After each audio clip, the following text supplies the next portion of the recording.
కీలకం. 3 మంత్రులు, 21 మంది ఎమ్మెల్యేలు, 2 ఎంపీలు. ఈ బలం ఇదే. రాబోయే రోజుల్లో రాజకీయంగా ఇంకా బలపడాలనుకుంటున్న సేనాని తన సైన్యం బలాన్ని మరింత పెంచుకునే పనిలో పడ్డారు. అందుకోసం ఏకంగా 5-పాయింట్ ఫార్ములా రెడీ చేశారట.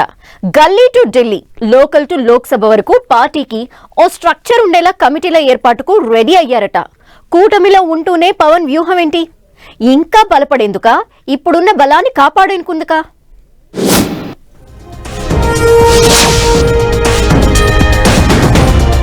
కూటమిలో ఉంటూనే పార్టీ స్ట్రెంథనింగ్ పై పవన్ ఫోకస్. 5-పాయింట్ ఫార్ములాను ఇంప్లిమెంట్ చేసే ప్లాన్. పంచాయతీ నుంచి లోక్సభ సీటు వరకు కమిటీలు. 5 సభ్యులతో కమిటీ ఏర్పాటుకు మాస్టర్ స్కెచ్. పార్టీతో పాటు అభివృద్ధిలో 5 మెన్ కమిటీల పాత్ర. అధికారంలో ఉన్నామని రిలాక్స్ అవడం లేదు. తాను పనిచేస్తున్నారు. పార్టీని బలోపేతం చెయ్యాలని కలలు కంటున్నారు. 10 కాలాల పాటు జనసేన పార్టీ ఉండేలా స్పెషల్ మాస్టర్ ప్లాన్ రెడీ చేస్తున్నారట ఏపీ డిప్యూటీ సీఎం, జనసేన అధినేత పవన్ కళ్యాణ్. పార్టీకి బలమైన పునాదులు వేసే దిశగా గ్రామ స్థాయి నుంచి లోక్సభ ఎంపీ వరకు అన్ని స్థాయిల్లో బలమైన కమిటీల ఏర్పాటుకు మిషన్ స్టార్ట్ చేయబోతున్నారట.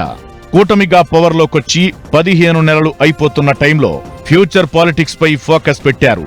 తనతో సహా గెలిచిన 21 మంది ఎమ్మెల్యే సీట్లను, 2 పార్లమెంటు స్థానాలను తిరిగి నిలబెట్టుకోవడంతో పాటు రాష్ట్ర వ్యాప్తంగా అన్ని నియోజకవర్గాల్లో క్యాడర్ లీడర్ల బలోపేతం కోసం స్పెషల్ యాక్షన్ ప్లాన్ రెడీ చేస్తున్నారట.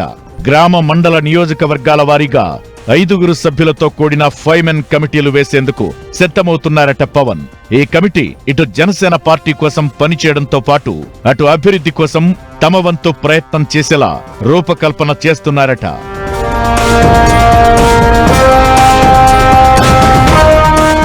జనసేన క్యాడర్ లీడర్లు పంచాయతీ నుంచి పార్లమెంటు వరకు అభివృద్ధిలో భాగస్వాములు కావాలి. అభివృద్ధిలో మౌలిక వసతుల ఏర్పాటులో క్రియాశీలకంగా పనిచేసేలా క్యాడర్ లీడర్లను మోటివేట్ చేస్తూ వస్తున్నారు పవన్. అందులో భాగంగా 5 సభ్యుల కమిటీని తెర మీదకు తెచ్చారట. గ్రామ మండల శాసనసభ, లోక్సభ నియోజకవర్గాల స్థాయిల్లో 5 సభ్యులతో కమిటీలు వేస్తామంటున్నారు. ఈ కమిటీ పార్టీ కార్యక్రమాల నిర్వహణతో పాటు అభివృద్ధి పనుల్లోనూ పాల్గొనేలా చేయాలని భావిస్తున్నారు. ప్రతి కమిటీలోనూ మహిళల ప్రాధాన్యం తప్పనిసరి అని, 1 లేదా 2 వీర మహిళలకు చోటు కల్పించాలని అనుకుంటున్నారు. పిఠాపురం నియోజకవర్గంలో ప్రయోగాత్మకంగా 5 సభ్యులతో కమిటీ వేయగా ఆ కమిటీ పనితీరును పరిశీలించాక మిగతా అన్ని ప్రాంతాల్లో కమిటీలు వేయాలని పవన్ డిసైడ్ అయ్యారట. సేమ్ టైం పార్టీ అంతర్గత వ్యవహారాలు, వివాదాల పరిష్కారానికి కూడా కాన్ఫ్లిక్ట్ మేనేజ్మెంట్ వింగ్ ను కూడా ఏర్పాటు చేయబోతున్నారట.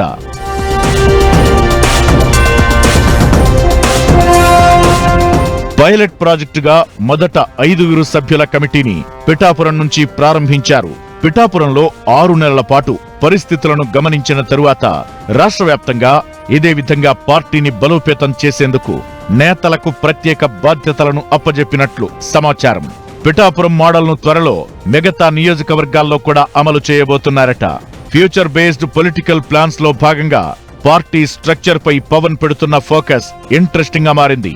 పిఠాపురం ఎమ్మెల్యేగా ఉన్న ఆయన తన సీటును పదిలం చేసుకునేందుకు పార్టీకి బలమైన పునాదులు వేసేలా ప్లాన్ స్టార్ట్ చేశారట. అంతేకాదు గోదావరి జిల్లాలను తన రాజకీయ క్షేత్రానికి కేంద్రంగా మార్చుకునేలా అడుగులు వేస్తున్నట్టు తెలుస్తోంది. ఇప్పుడున్న బలం చెక్కు చెదరకుండా ఉండాలంటే, భవిష్యత్లో పార్టీ ఇంకా బలపడి ఎదగాలంటే ప్రజలకు మరింత దగ్గర కావాలన్నది పవన్ వ్యూహమంటున్నారు. అందుకే 5 మెన్ కమిటీలను ఏర్పాటు చేసే ఆలోచనకు శ్రీకారం చుట్టారట. పార్టీని తిరుగులేని శక్తిగా తీర్చిదిద్దేందుకు మాస్టర్ స్కెచ్ రెడీ చేస్తున్నారట పవన్. పంచసూత్ర ద్వారా పవన్ పార్టీని ఎలా బలోపేతం చేస్తారో, ఆ కమిటీలు పార్టీ యాక్టివిటీని, డెవలప్మెంట్ ను ఎలా బ్యాలెన్స్ చేస్తాయో చూడాలి మరి.